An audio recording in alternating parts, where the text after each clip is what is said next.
In a world that often rewards those who shine the brightest, we forget that the truest light comes from within. We learn early to polish our appearances, hide our failures, and show only what we think others want to see. But have you ever paused to ask yourself, in the race to look successful, are we slowly losing the courage to be honest? Remember, honesty is the first chapter in the book of wisdom, and no matter how beautiful a lie may look, truth always has deeper roots. Today's story is a timeless tale from an ancient kingdom, a story so simple yet so powerful that it has been whispered from grandparents to grandchildren for generations. It's about a wise emperor, a courtyard full of children, and a single seed that would reveal more than anyone expected. As you listen, I want you to quietly ask yourself one question. If I were tested today, would I have the courage to stand before the world with an empty pot in my hands? Stay with me till the very end, because this story might just change the way you see success, truth, and yourself.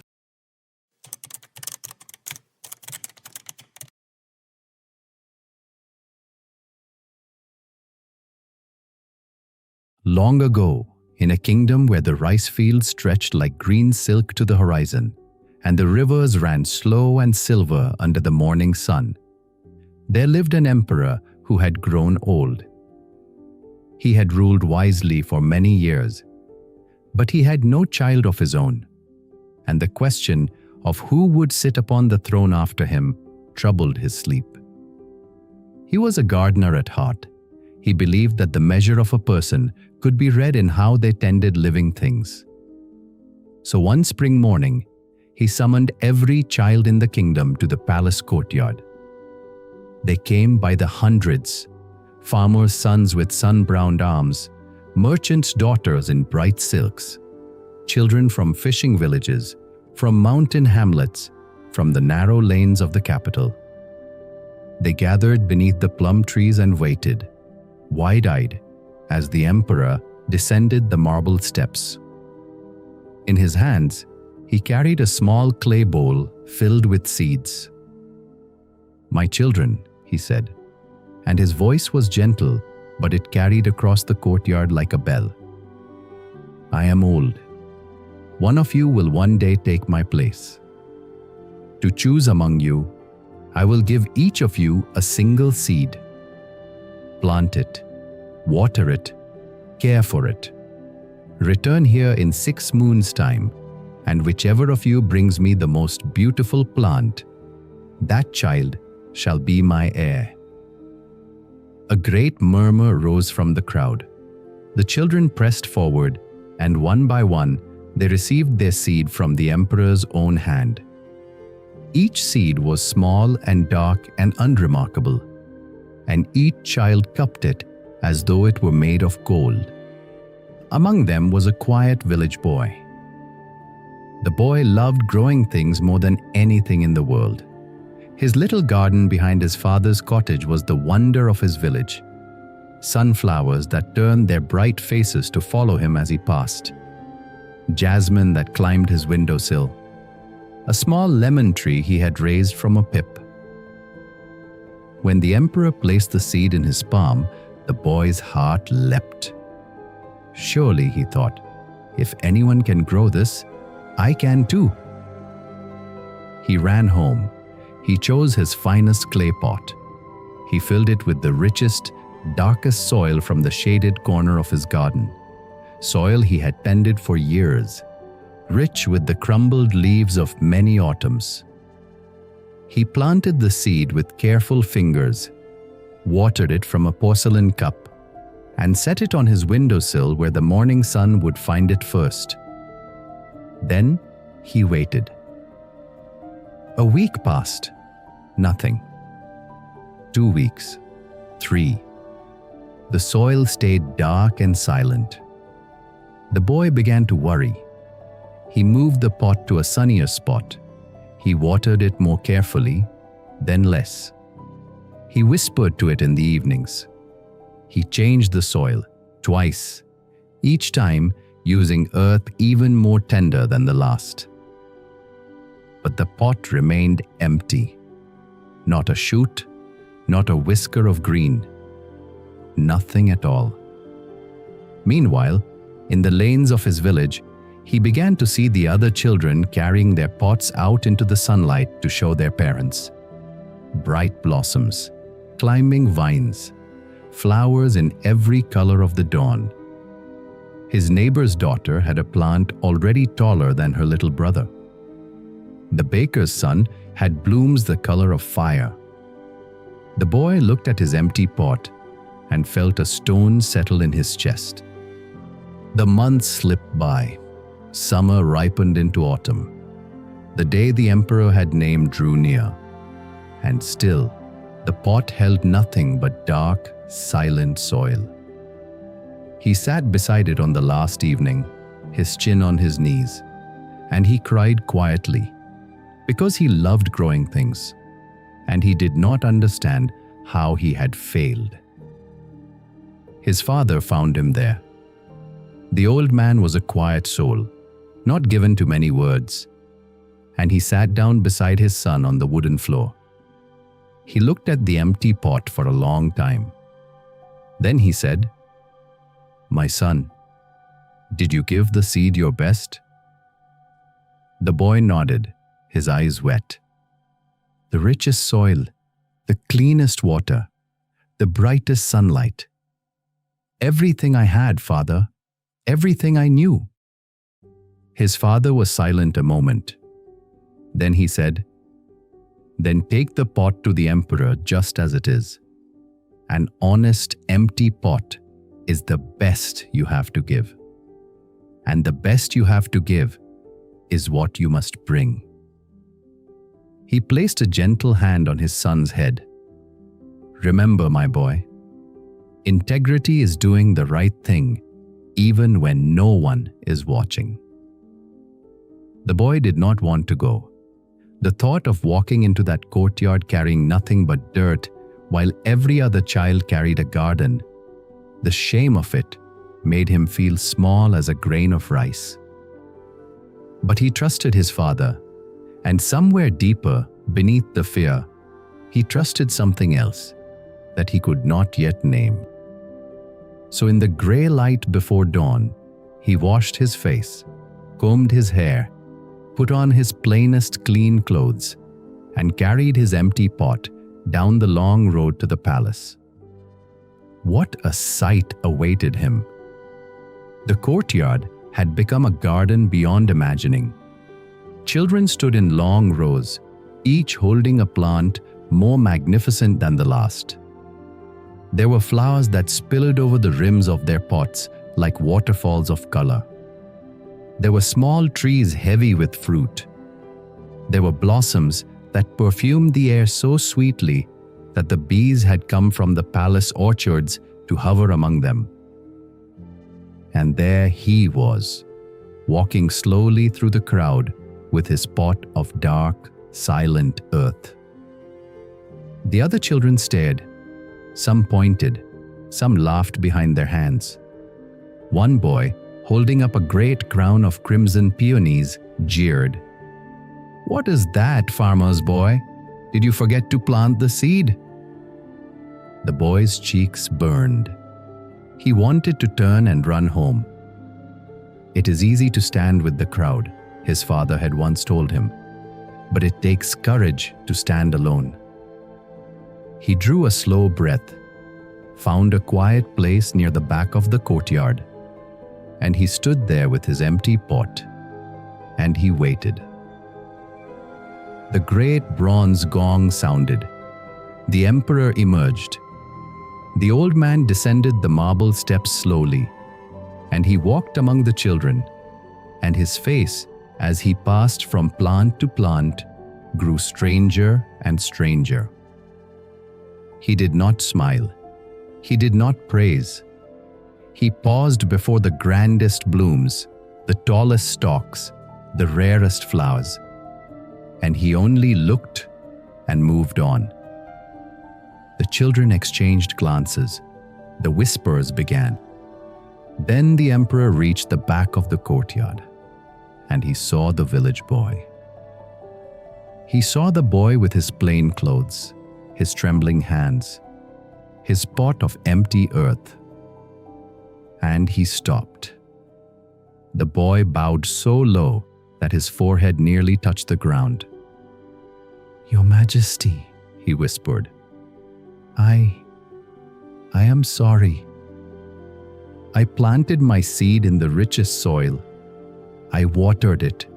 I gave it sun. I did everything I knew. But nothing grew. Nothing at all. I have failed you. This is all I have to bring."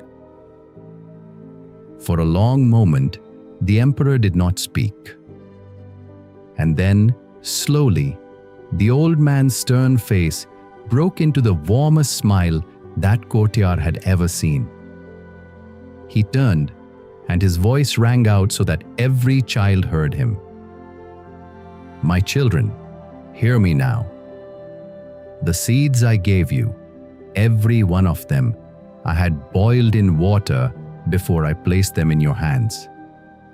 No seed among them could ever have grown. Not one." A terrible silence fell. The children looked down at their magnificent blossoms. Their cheeks went pale, then red. "You have brought me flowers," the emperor said, and his voice was sad now. "But you did not grow them. You bought them. You dug them from your gardens. You traded for them in the marketplace. You hid your empty pots and brought me beauty that was not yours. All that glitters is not gold. And today, my children, every pot in this courtyard glitters with a lie. Only one holds the truth." He turned back to the village boy, and he laid his hand upon his shoulder. "Only one child in all my kingdom had the courage to come before me with an empty pot. Only one chose truth over praise and honesty over glory. This is the child who will sit upon my throne. For a kingdom is not grown from the fairest flowers. It is grown from the deepest roots. And the deepest root of all is an honest heart." And he took the boy by the hand, and he led him up the marble steps. And the morning sun climbed over the palace walls and lit the empty pot as though it were made of gold.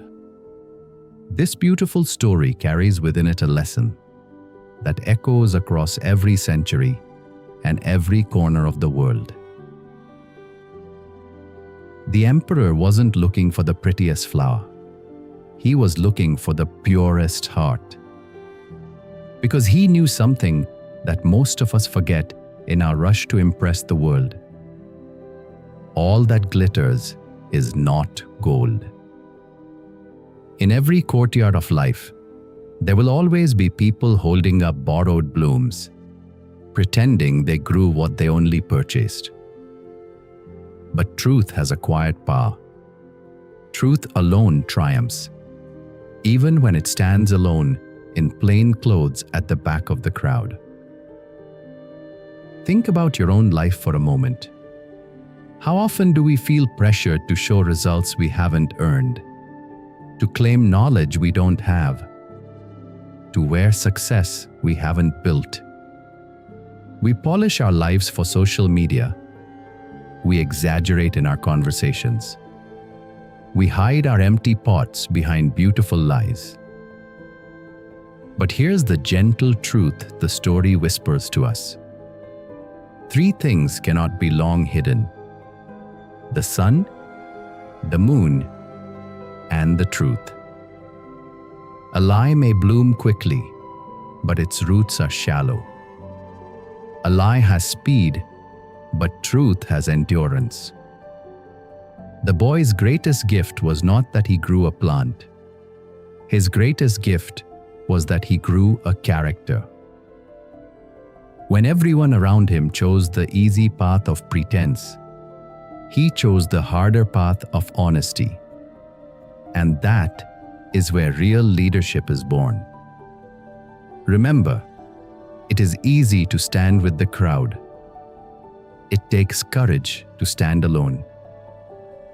The world may mock you for a moment, but life always recognizes the honest heart in the end. So here are some simple lessons from this story that you can carry into your own life starting today. First, be honest about your failures. Don't dress up your empty pots with borrowed flowers. Every person who has ever become truly great has walked through seasons when nothing grew. Admit what didn't work. That honesty is the beginning of real growth. No legacy is so rich as honesty. Second, choose integrity when no one is watching. The real test of character isn't what we do in the courtyard of the emperor.